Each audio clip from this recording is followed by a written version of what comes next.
เมื่อดำหน้าเหยใหญ่น้ำเบ้าได้ปะไงเลย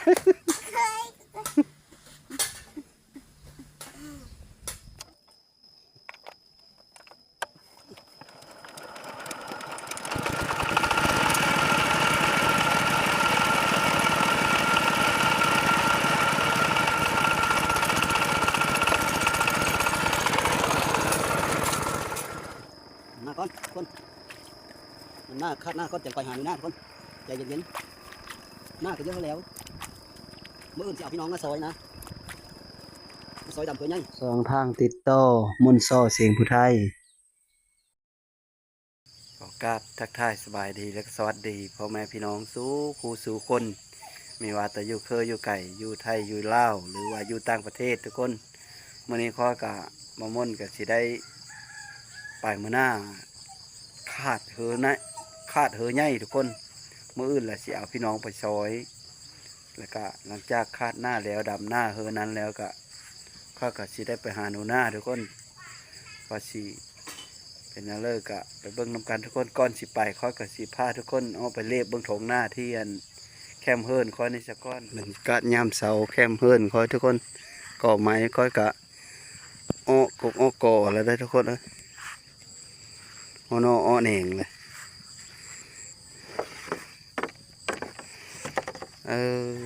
เป็นกบเป็นเก่ามาแล้วนะไว้จะใช้ได้นะ เผลอแป๊บเดียวเท่านั้นเป็นกบเป็นโกมาเลยค่อยระดำท่านเลยเอาซ้ำยังบุกอยู่ออกมาหน้าช่างเล่าเป็นเลิงไหมเราได้ทุกคนเลยหน้าแคมเฮิร์นคนนี้แหละหน้าเขาป้าเพิ่นดำแล้วมองทิศหนึ่งนี่แหละเพิ่นดำนะค่อยเพิ่นดำแล้วนะค่อยสักกะลงนะค่อยสักกะดำนะนี่ก็เฮิร์นค่อยนะเฮิร์นยาแก้วอันนี้ก็ได้แล้วก็เฮิร์นมะฮนแคมบานนี่นะเข้าไปกองมาแล้ว ไว้เดี๋ยวได้ทุกคนเลยโอ้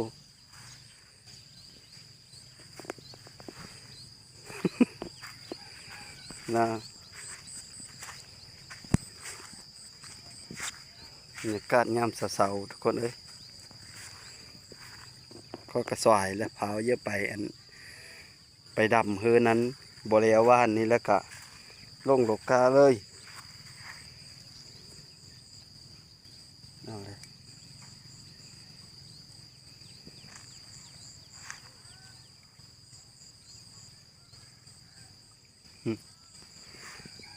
พูน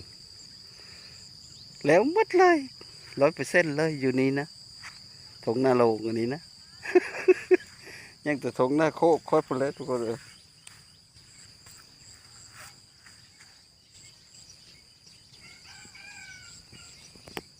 เนาะ ในนั้นเลยทุกคนไปมือพาไปดำเดี๋ยวค่อยกันดีเลย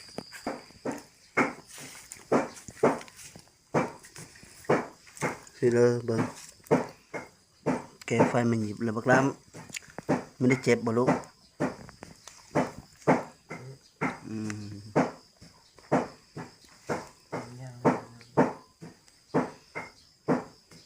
ติดคักแล้วบัดนี้นะน้ำยังเหลืองยังจะหน่อยอยู่บ่อยู่นี่โดนนี่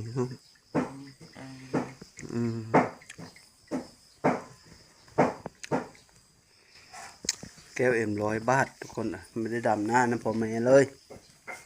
ยุดสายลากันดิยุดสายลาเย็บแก้ว100ทุกคนพอแห้งก็ไม่ดีได้หลายมือละแม้นมันจะได้ทิศหนึ่งแล้วบ้างละได้ทิศหนึ่งเลยทุกคนนี่ฮดโคกบ้านนี่วะฮดโคกเย็บนะนี่แล้วก็ตามทุกคนบ้านนี้เขาก็ไปหน้าเลยไปนี่ก็ลงดำแล้วก็หื้นมากกับขาดหือใหญ่โตถ้าว่าขาดแล้วไว้ก็ส สิพาไปหาหนูหน้ามื้อนี้นะเพราะว่าบ่ได้ไปได้หลายมื้อแล้วยันเข้ามันหมดยันเข้าหนูหน้าหมดก็กะสิซื้อเข้าไปเฮ้อได้หลายมื้อแล้วค่อยบ่ได้ไปสิพาทุกคนไปเบิ่งนำกันเลยไปมาหน้าเลยทุกคนตอนนี้ก็มาฮอดหน้าแล้วบาดนี้ มาฮอดหน้าเลยก็นี่แหละรถก็จอดปลาไว้นี่นะผมมาดูนี่2 คันตอนนั้นลูกขี่มาตอนนี้พอขี่มาสอนกับแม่พวกแม่ก็ยางว่าน้ำหลัง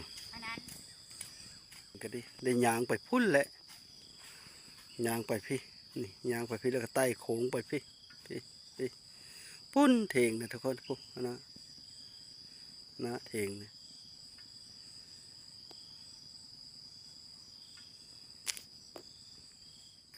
ตอนนี้ก็มาฮอดเถงแล้วทุกคนกะหน้าค่อยกะดำเคยจะแล้วละเคยจะแล้วก็ย่าง3 เหอทุกคนย่างเหอใหญ่ตัวนี้แหละว่าสิคาดมือนี้นะแล้วก็ย่างผายแล้วก็ย่างตะกร้ากับเหอน้อย2 เหออยู่หันล่มแล้วก็ย่าง5 เหอนะทุกคนเหอนี้คือสิแล้วอยู่ด้อมมือนี้นะยังน้อยหนึ่งลูกสาวมาดำแต่เสาพุ่นมาทามาลงก้อนพ่อแม่ยังทาเฮ็ดกินโคไก่มาตะเฮินทุกคนแบบว่ากินแต่ลูกไม้ละเมยละหาเนี่ยบำรุงก่อนค่อยกะ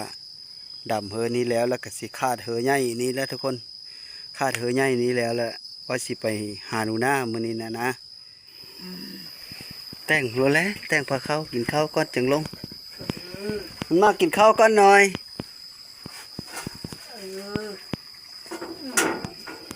ลูกสาวมันมากินข้าวทุกคนมาแล้วพวก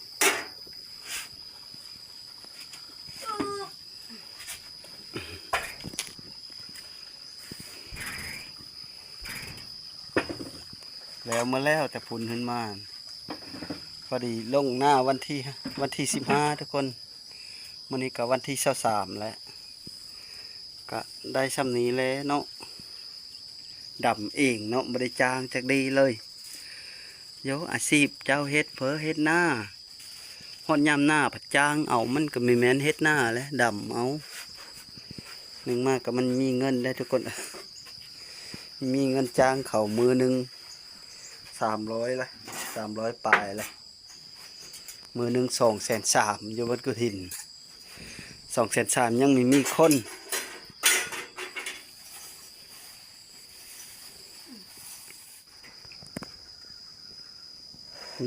มาข้าวกินเผาลงเลย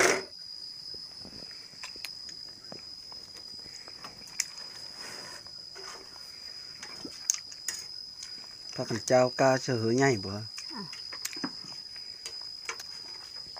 ดำผู้เดียวเลยสวรรค์ต้มไก่ทุกคนกินข้าวกับต้มไก่น้ำกันเด้อเติมมันกับบริช่อยเลยเอาเลยเป็นของพอใช่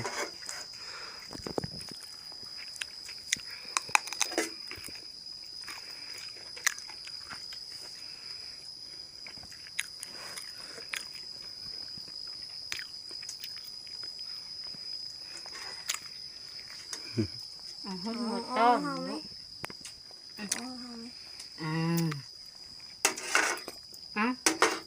thank you ข้าวน้ำกันทุกคน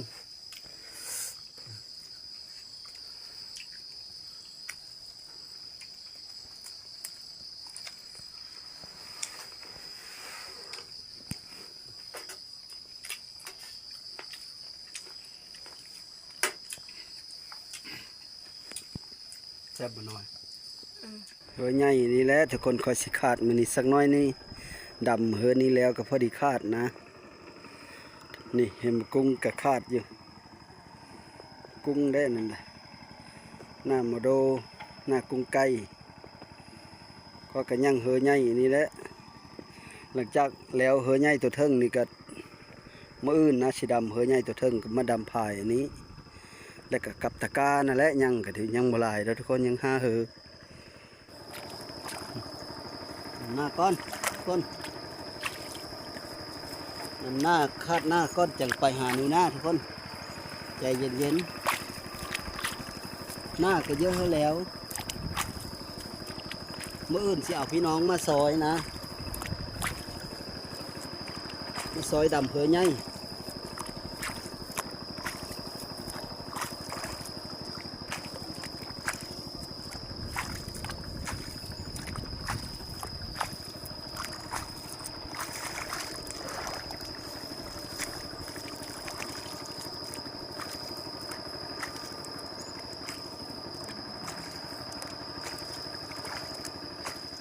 ทุกคนหลังจากนั้น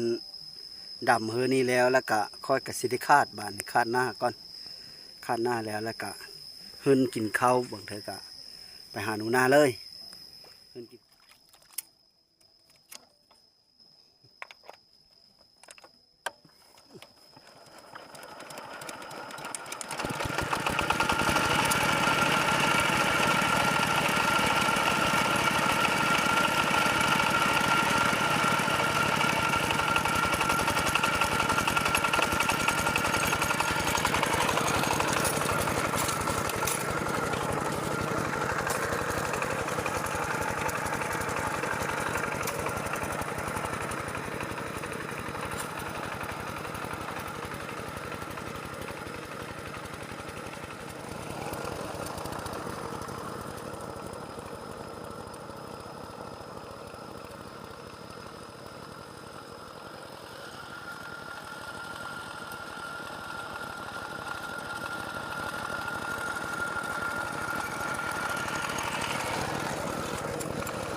เหมยแล้วทุกคนแป้งเสื้อล่องๆบ้าง มันเหยหน้าใหญ่เนี่ยมันน่านโถแล้วค่อยแต่งมาให้นี่รอดเสื้อล่องๆบ้างนะพุ่นละเหยหน้ากันดิมันมีโถจากเธอรอดก่อนบาดนี่ลองมึงมันสิได้บ่หรือบ่ได้ ลองมึงทุกคนแกเสื้อเห็นยาวเสื้อเลยบาดนี่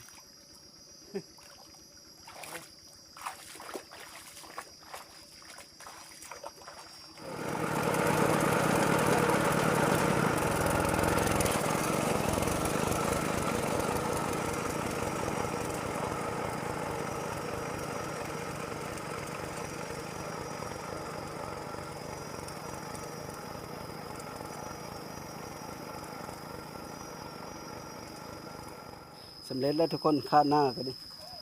เขาก็ไปอาบน้ำมาแล้วอาบน้ำอยู่ภายพุ่นแหละบ้านนี้ก็ขึ้นปันกินข้าวนี่ก็สิไปหาหนูหน้าเลยทุกคนลึก มันเหือใหญ่บุกจุดพอแห้ง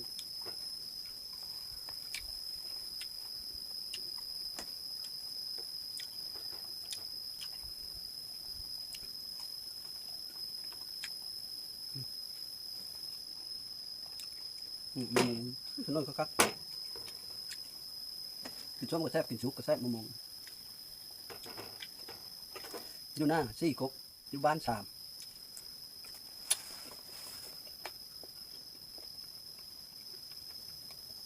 ไม่ได้คิดที่ทุกคนเพื่อจะได้กับกินรถไปเอาเห็นแล้วไปเอารถ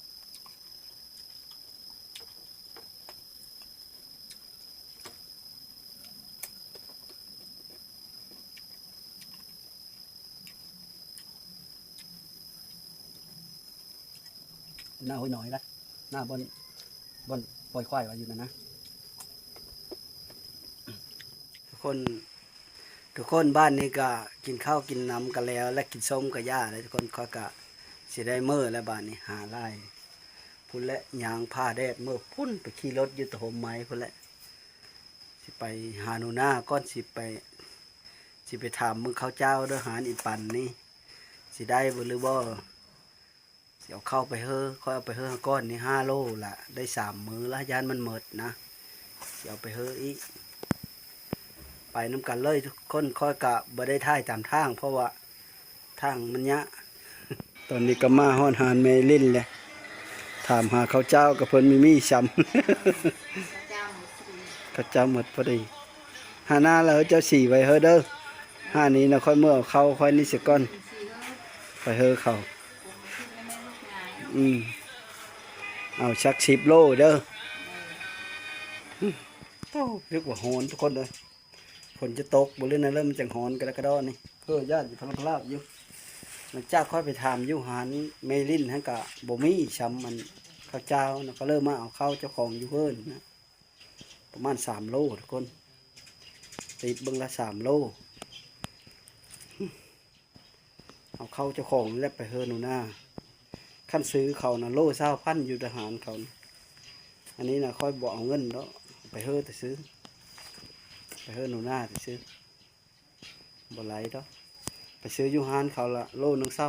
20,000ค่อยสั่งละ10 โลพอมื้ออื่นเขาสิ4เฮือนะ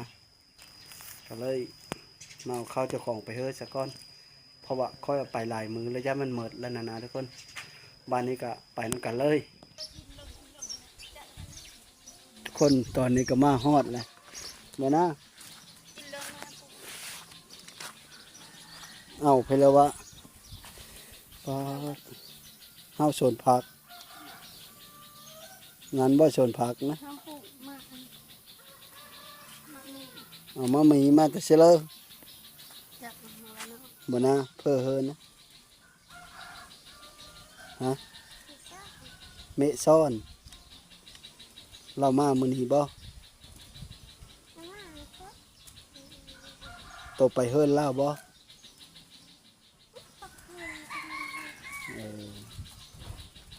แซ่บบ่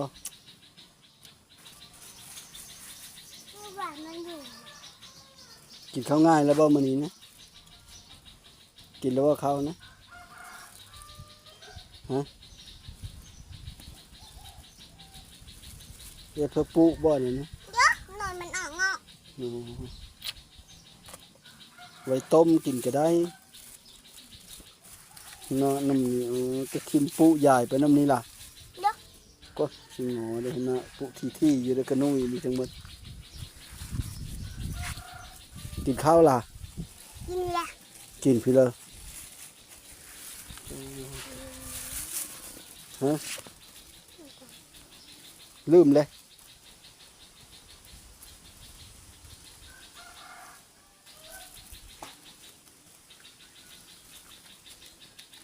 แซ่บบ่อะไรมีแซ่บคือกินอยู่ใช่กุ๊บหมดแล้วตึกหอนรถจอดรถจากอยู่หมใหม่ฮะนะมีแต่หมดขั้นแต่หมดหุ่มใช่รถนะรถจากนะบ้าจอดหมใหม่อยู่หน้าผมหมดขั้นจื้อยื้อสิ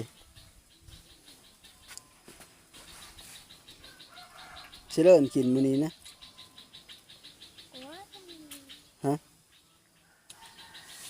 ยังอยู่บ่ข้าวสารนะยังดูฮะยังบ่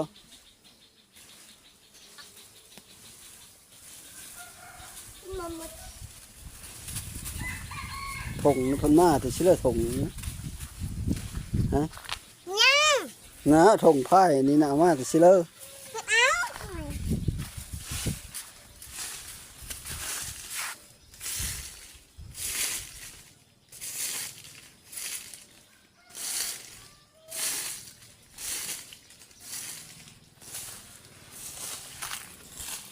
เชื่อพี่เลยอยู่นี่นะฮะได้พี่เลยเชื่ออยู่หันนะไม่ได้ยัง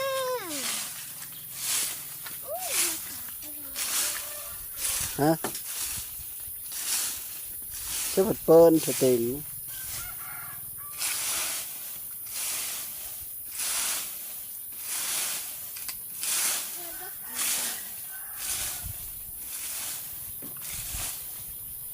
ยังอยู่บ่ข้าวสารนั้นยังอยู่เอาเลยตัวเป็นเพื่อเดี๋ยวนี้นะถ้ามันหมดกันนะบ้าเยอะมาเฮ้อ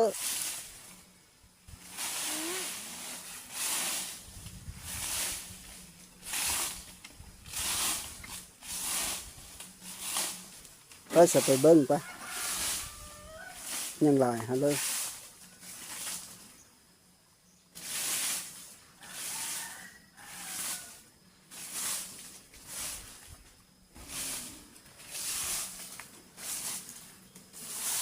มันเป็นเพื่อโกถามเกิดนี้จะหายมันเป็นเพื่อว่าบ่นะเป็นเพื่อคือเลื่องแห้งซะ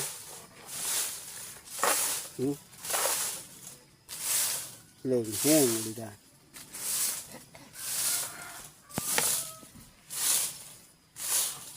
กินข้าวมือบ่เข้านะกินข้าวหุงน้ำบลือกินข้าวเหนียว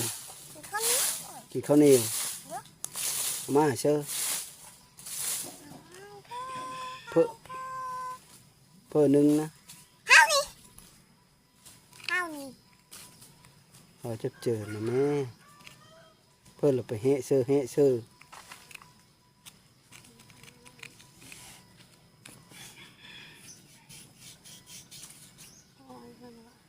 ข้าวสารข้าวเหนียวเลยก็ยังบ่มีบ่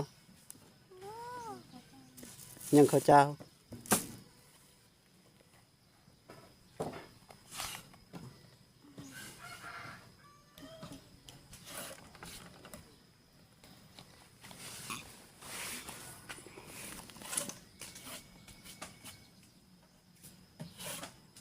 เอามันจะได้แล้วหน้าสำหรับเอาเผามาย่าชุกตัวหมดเข้าเราเข้ามาเฮ้อเอาอยู่บ่เอาอยู่บ่เขานี่เขาเจ้านะแม่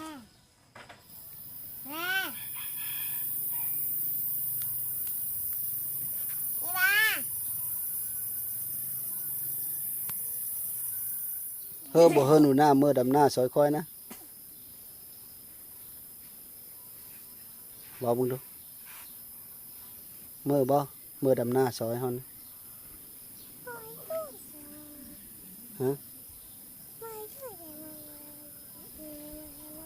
แม่เมียวเมื่อดำหน้าซอยเด้สอนรถแล้วก็เยียบเมื่อรถเลยดำตอนแรกนี่ไปบ่นอนคืนหนึ่งแล้วก็มาไปบ่ฮะไปบ่แล้วคันเอาหนูหน้าเมื่อดำหน้าซอยได้บ่เมื่อบ่มื้ออื่นเรามาส่งแต่เช้าเมื่อบ่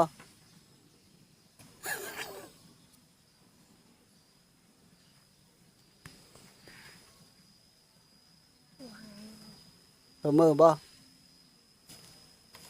มื้ออื่นแหละมาส่งแต่เช้าได้เอาบวกเขานะฮะวันฮะชุกผัดต้นเป็ด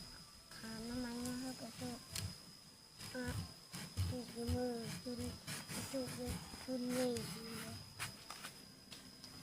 เพื่อจะไปหาลูกไม้นะเอาได้ไปหาจุกขึ้นนี่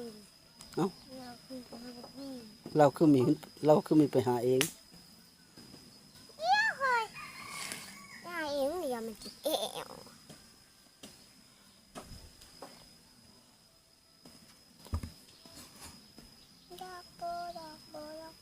กินแม่ส้มนะ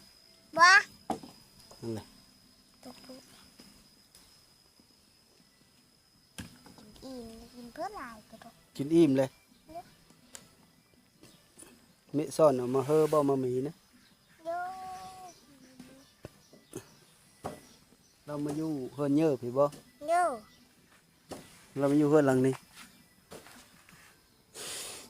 เฮือนเมะซ่อนนั่นเฮือนลูกแล้วหลานแล้ว มันมาถ่ายป่า ยึดเลิงเลยนะเลิงแห้งเลยโตดิน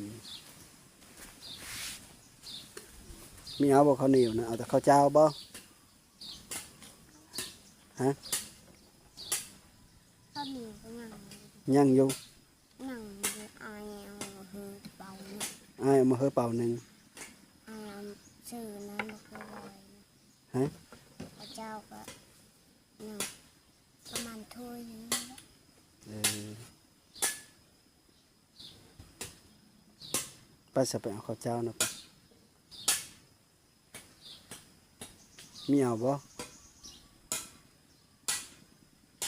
ไปเบิ่งปะสิเลย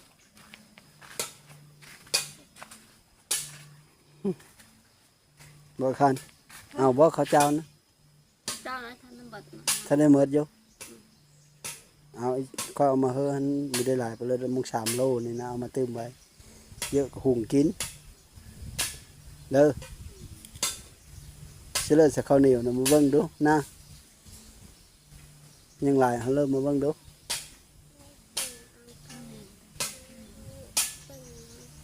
ฮะ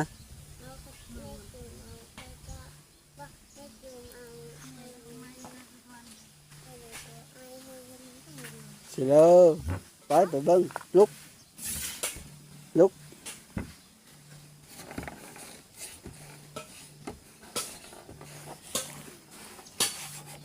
เมื่อดำหน้าเหยใหญ่น้ำเบ้าได้ปะ ยาก่อน เอาอีกเลย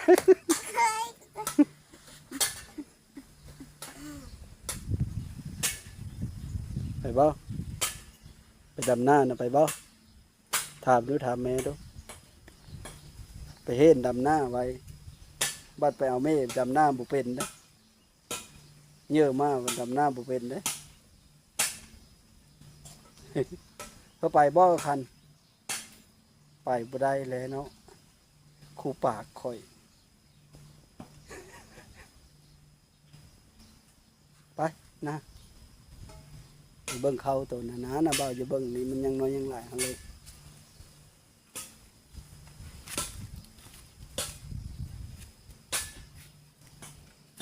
อย่าพาลูกไปอย่าได้เด้อบ้านนี้นะเด้อ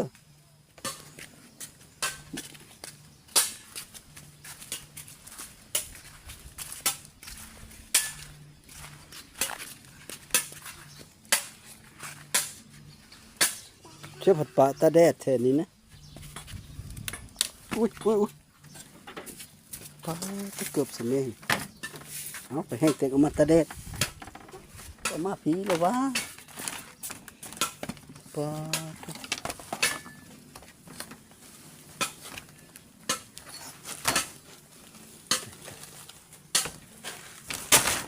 เยอะอย่าทิมกระโดดเลยกว่าหนาเข้าได้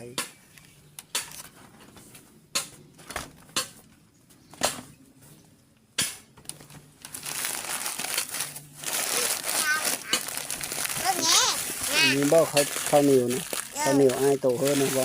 เดี๋ยวนี่พระเจ้า ปลาเป็นนั่นกระตุยอยู่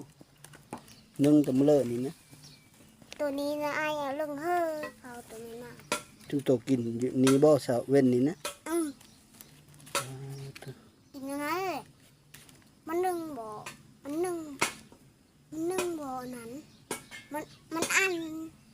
มันอันกระเตียวบ่ มันอันกระเตียวมันเยอะมันจะหาดเบิดแล้ว กระเตียวนะ ทำมาซื้อใหม่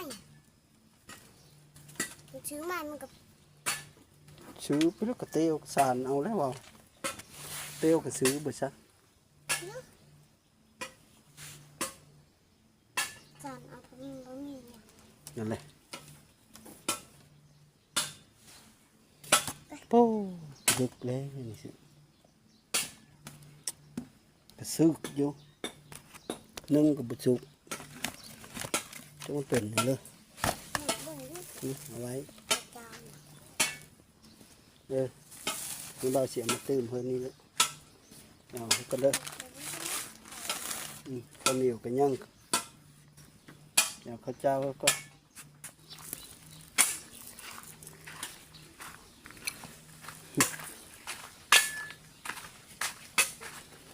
อันนะ เอาซากเบอร์อะไร ฮะ เอาปืน เป่าซอดกระยาแล้วมันขังอยู่ถุงยางนี่ตกยาเทาะมันเอายาเทาะได้เด้อเอาเฮาโฮมกันหันแต่ว่าบ่เฮาเทาะผู้ยักอีบ้านหนึ่งฮะยามมันเอาผู้เฮาอีบ้านหนึ่งพ่อบ้านเฮาเป่าเลยข้าวเจ้าเด้อตัวเนี้ยไปมาปนกันกับข้าวเหนียวได้อันตรายได้มันบ่สุกได้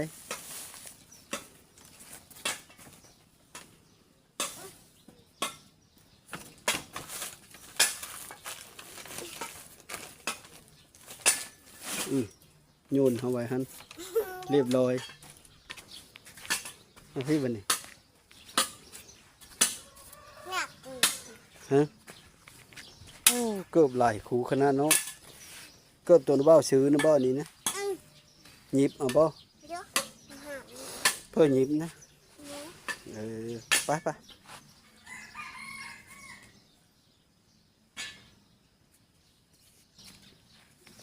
อาบน้ำคือใกล้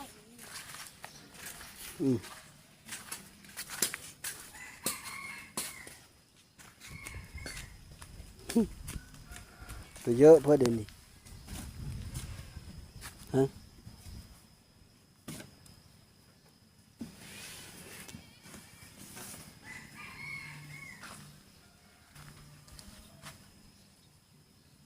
ไปซื้อกินไปซื้อกิน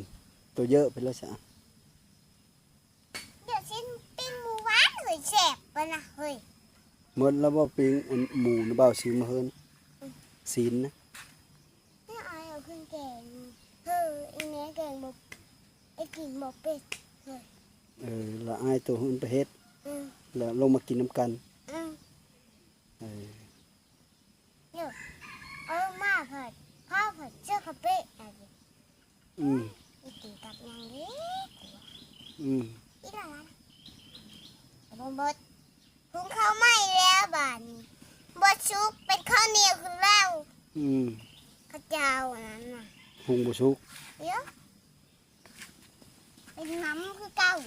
นั่นแหละ คำสิเลยอ่ะ ก็ยังบุชุก อืม โยของบดังไฟเสื้อเนาะ จูโรเชอร์ก็ยังบดชุก อืม ดีแต่หน้า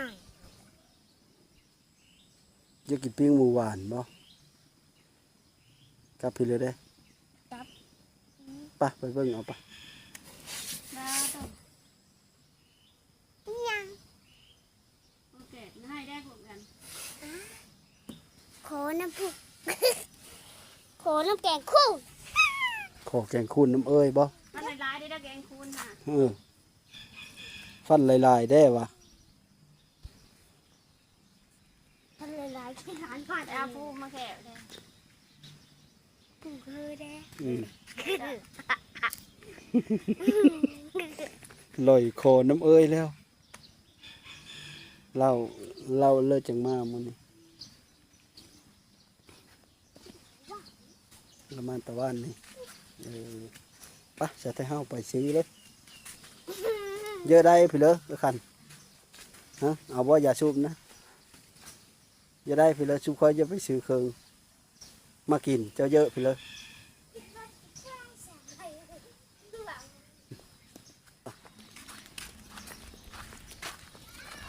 ท่างนี้มันล้ม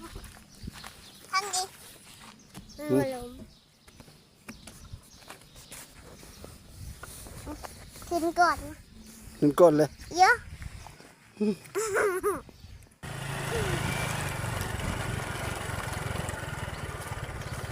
เช็ดสละโอนี่จะต่ำโน่เลย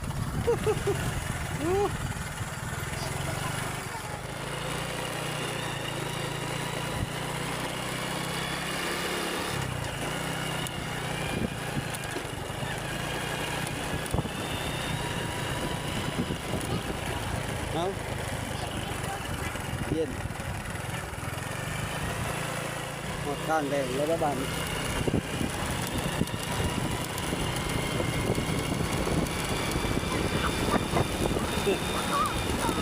โลกไปอยู่เลย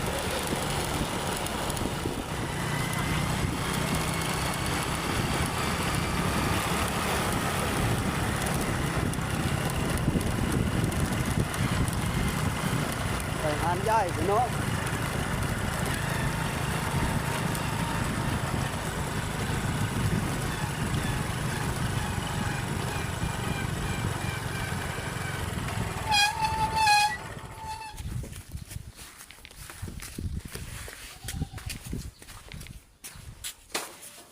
เอาไปเลยนะ มันก็หลายมันโผล่ไม่ได้อย่างนี้ ไปเลยพอพักนี้นะ ไง กินบ่เป็นดอกแบบนี้เฮา หากะมากคือหน้าก็จาน เออปิ้งหมูหวานนี่บ่บ่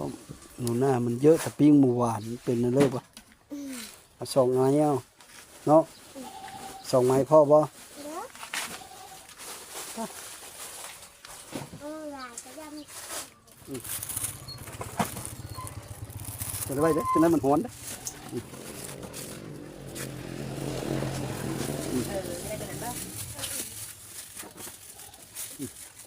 ตัวนี้บ้าง เป็นเศร้าซี่ เป็นเท่าที่นะ เศร้าซี่พันแล้วก็ทนเศร้าหกตัวที่มันเลยเศร้าหกพันนะ เขาเล่นเลยเหรอ แล้วมันเท่าไหร่ซะ เดี๋ยวเบิ่งลูกมันจะได้ตัวเลย ซี่อันซี่อันเด้อนะ มันก็ก้อนละ ซี่อันอะไรไปซื้ออยู่หั่นเลยไข่บ่เป็นหมดปานเนี้ย เป็นจำได้ ไข่จะบ่ไปหาแต่แก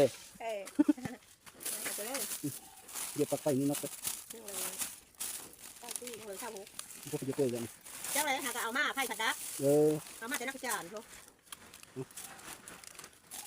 แบบกินผสมบรรดับนี่แหละ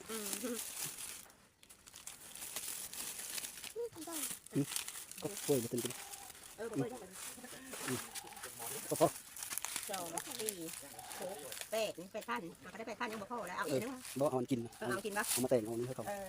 Ừ. นี่มันกินกับข้าวบ่ได้จ้ะพอนะ มาแต่งสิ เอาประหยัดเงินไว้เขาตรงแล้วแต่งนี่ทง10,000เนาะ Ừ. เอาสองทง เป็น40บ่ 32 Ừ. 32เสื้ออันนี้เด้เสื้อแต่งสองทงนี่ก็20,000จะเป็น52 Ừ, 52,000 เอาอันหนึงเนาะเอาอันหนึง เอาตัวเลยเอาเอาตัวนั้นเอาก็ได้ เอา2,000นี่ก็แล้ว ดีแล้ว โอ้พอดี 50 พอดีหมดนี่50,000 เออ พ่อบัดนี้ เอาเงินเจ้าไปทานนะ เอาเพิ่มเบอร์หนึ่งแล้วได้ เฮ้ยสิแล้ว ค่อยเอามาสองเบอร์ก็ให้เจ้าเบอร์หนึ่งแล้ว เออ อันเด้ เออแม่ เพิ่มสองเบอร์ค่อยรูปเลย เงินอันนี้ก็เงินเบ้าอันนั้นเนาะ แม่น ความเข้าใจเลยว่า เออถ้ามิดค่อยว่าสิซื้อหมด100,000ครับพ่อและไว้ซื้อเขาเถอะนะเงินเขาก็ยัง314,000ซื้อละ50ก็ยังเหลือเท่าเลยมาจอบเบิ่งอยู่ไปมาเนาะ มันแดดแล้วลูก มันแดด แล้วรถตก จันหอนก้นบัดหึนนี่แหละมาเลย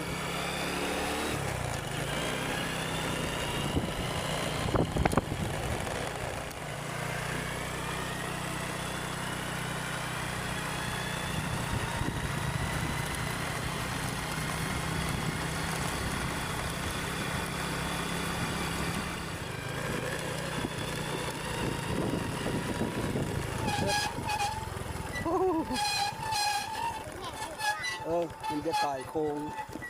บ้านโค้งก็มีแต่ต่มนี่ดูได้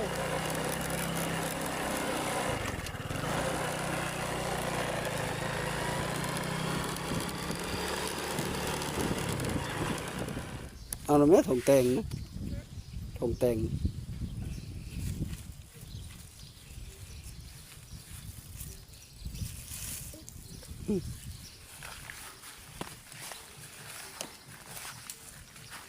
50,000เด้อคิวนี่เนี่ยทุกคนเลย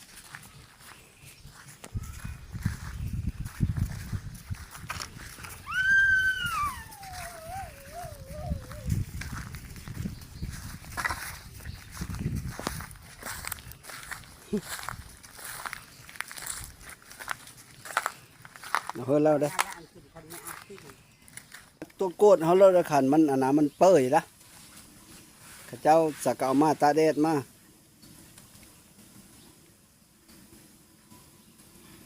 ไม่เห็นคนโต๊ะมาหื้อเธอเข้าบ้านเด้อกินกับเชิญนะขึ้นมาไว้เฮิร์นี่เด้อ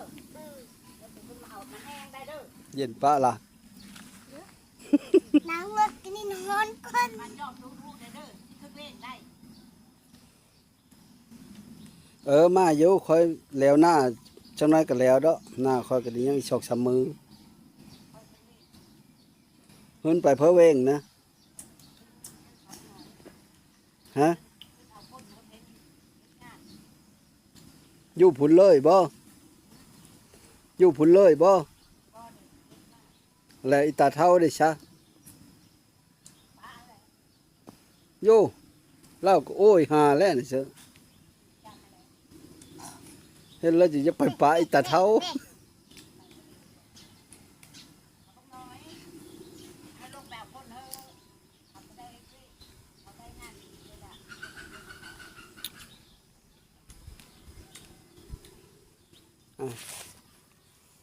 กินนี่นี่กินได้ค่ะน้ำมันโยดปุลงได้ขนาดอัน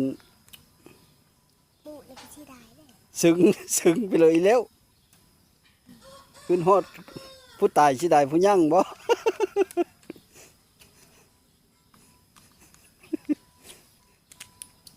แล้วจังไรแหละมันละอันโยดปุเสียหามันไม่ได้แข่งนะแบบว่าเขาสักเอามาสักเอามาตะเมิงผู้สักกะฮอดเนาะรถไถก็สักกะจอด เขาสักกะเปิดหาน เราก็ต้องเอาเริ่ม ป้าไปพูด อืม เพิ่นกับป้าฮันบอก เออ เคยจะตู้เลยนะ เพิ่นย้ายหั่นแหละ ดูเลย น้าเบ้าอย่ามือละโตนบเอา มึงอย่าโง่คำมาเคยได้เด้อสิ เออ อันน่ะ ไปไว้ใช้เด้อกระโบยนะ เงินโตน่ะเฮาสิบ่เฮ้อ314,000แม่นแล้ววะจื้อบ่เลี้ยวมานะจับเจอน้าเบ้าเอาฟังนี่314,000แล้วซื้อมื้อนี้น่ะ50,000 เดิน แล้วก็เฮ้อโต50,000 เดิน ยังเหลืออยู่214,000เด้อ เดิน จงไว้ซื้อข้าวบัดมันหมดอีเด้อ เดิน แม่นแล้วทุมมันมีนี่ เดิน เข้าน้าเบ้ามาเฮ้อมื้อนี้3โลก็น้าเบ้าบ่ได้หลายเอา เดิน เอามาเฮ้อโตซื้อๆเด้อ ไปไหนมีคนก็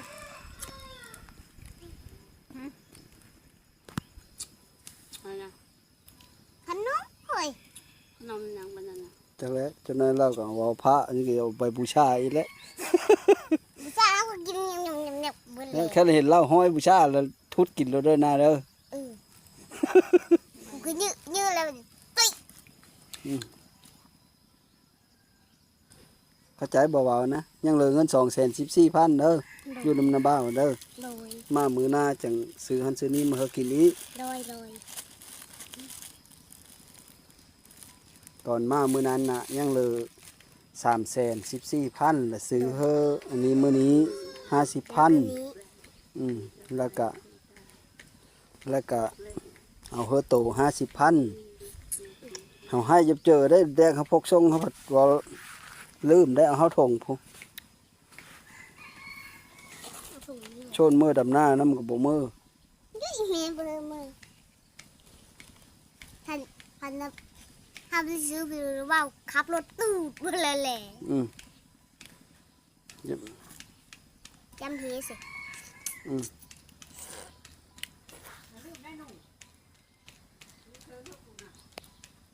มันแห้งเด้อ เออ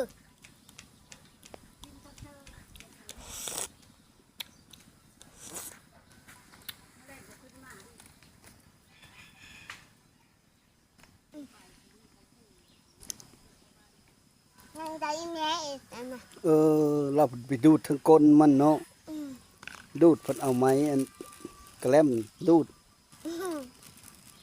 ไปแล้วประจกตัวนั้นเนาะไปเฮิรนตะตู้พุ่นบ่ ไปทางนั้นสิมันมาตรงคำจุดมันเราผีแล้ว อืม ป้าว่ามันเราผีแล้วอย่างอีบัดนี้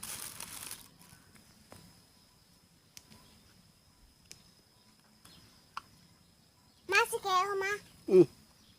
ว่าดูดเพิ่นมันมีแม่นโทเพิ่นดูด มันเอาก้นมันได้เท่ง อืม เอามาสิแกเข้ามา เฮิรนหนูหน้าแกเฮิรนแม่คันบ่ได้กินได้นี่ดูดจนคำมันก็บ่ได้กินแล้วน่ะ ตะเลขี้เหแต่ว่า ก็เลยไหม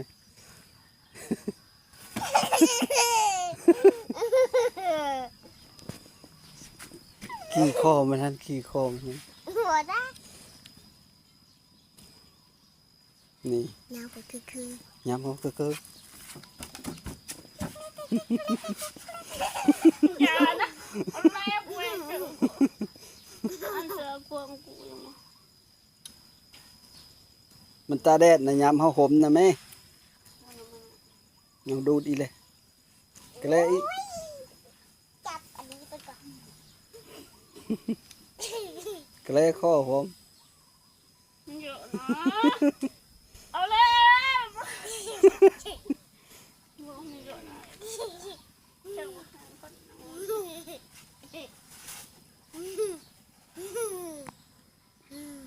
เอามือเลยเด้อ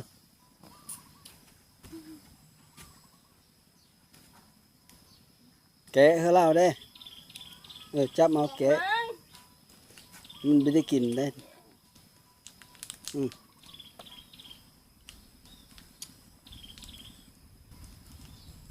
มันมีแม่แนวลุ้นดูดได้นี่ได้ อย่า แกะเอาหลาย เก่งมันหนัก ๆมันมีแม่นโทดูดนั่นนะไม้กระแลม มันดีๆอันนั้นชื่อ สุดท้าย ตุ๊ดตาย เราจะเจอสุดท้าย สุดท้าย ขอขอบอกขอบใจ ขอคุณโมเข้าใจ นำน้าสาว นำนาสาวใน ที่ ต่าง อยู่ ประเท ต่าง ศ ประเทศน้าสาวก๊อฟ นาสาวกอบ และกันน้าสาวอะไรที่อยู่ต่างประเทศเพิ่นมีประสงค์เอาน้ ที่อยู่ต่างประเทศพิมดโบประชุมอ้อน้ ำจากประเทศไทยไปอยู่ต่างประเทศ อยู่เมืองนอกก็ขอให้เพิ่นอยู่ดีไม่แห้ง ำกะขอผลอยู่ดีดีแห้ง เงินเพิ่น2 คนนะฝากไว้น้ำนาบ้าวนี่นะเดี๋ยวนี้นะยังเหลืออยู่214,000 โดย แล้วก็ขอบบุญขอบคุณน้ำเพิ่นหลาย ยืมมาเลยว่าเด็กนี่น่ะ ๆขอบบุญขอบคุณน้ำนาบ้าวน้ำนาสาวหลาย นำนาสาวหลาย ๆขอให้อยู่ดีมีแห้ง ๆขออยู่ดีมีแห้ง ขอโชคขมาน ขอโซ่เฮือมัน ว่าปลายบัดนี้ ขอลำเฮือโลย ก็อยู่เย็นเป็นสุข ให้เย็นเป็นสุข สนุกสำบาย สนุกสบาย สุขกายสบายใจเด้อ สุขกายสบายใจเด้อ ขอบบุญขอบคุณหลาย ขอบคุณคุณคุณหลาย ๆ ๆ สาธุ สาธุสาธุ คนหลังจากค่อยมามื้อนี้ก็ค่อยก็สิได้กลับมื้อแหละเพราะว่าเขาเพิ่นก็ยั่งอยู่เขาเหนียวอ้ายเพิ่นเอาเฮอกะมีอยู่กับบ่หลายก็เลยแล้วก็เขาค่อยเอามาเฮอได้3 โลเขาเจ้าค่อยเอามาเฮอมื้อนี้ก็ได้ค่อยก็บ่ได้หลายเอาเงินเอาค่ำดอกเอามาเฮอหนูหน้าซื้อๆนี่แหละว่าจะไปซื้ออยู่หานแม่เล่นนะบัดปั๊บมันหมดพอดี เงินอยู่น้ำค่อยนี่ก็ไว้ซื้ออันกินกับเขายัง214,000ทุกคนก็ไม่ได้ซื้อเพื่อเราเขาสิทำให้ไว้ซื้อเอาเฮอเขามือนี้ก็เฮอหนูหน้า50,000แล้วก็ซื้ออันกินมาเฮอนี่อันกับมาแต่งนี่แหละ พาไปซื้อเพอเยอะแต่ขนม กับเงินนี่แหละเขาเยอะก็ซื้อกินเองเยอะได้ก็ดีเยอะอันเลิกก็ดีเมื่อไรแล้วขันเด้อแล้วไปเอ็ดหอยตะเล่นอยู่เลยบาทนี่กินแล้วบาทนี่จอกแล้ว เซ็ตบาท เฮ็ดมาแล้วหอยตะเล่นอืม ขนาดป่าใน เอาเน่เน่เน่เน่มันเหมือนไข่จังหั่งเด้อคันเด้อกินเด้อแม่แซ่บปะนะฮะมลุมโลดอืม สีอะไรสัก อืมกะเลไหมนะกะเลไหม ดับแข็ง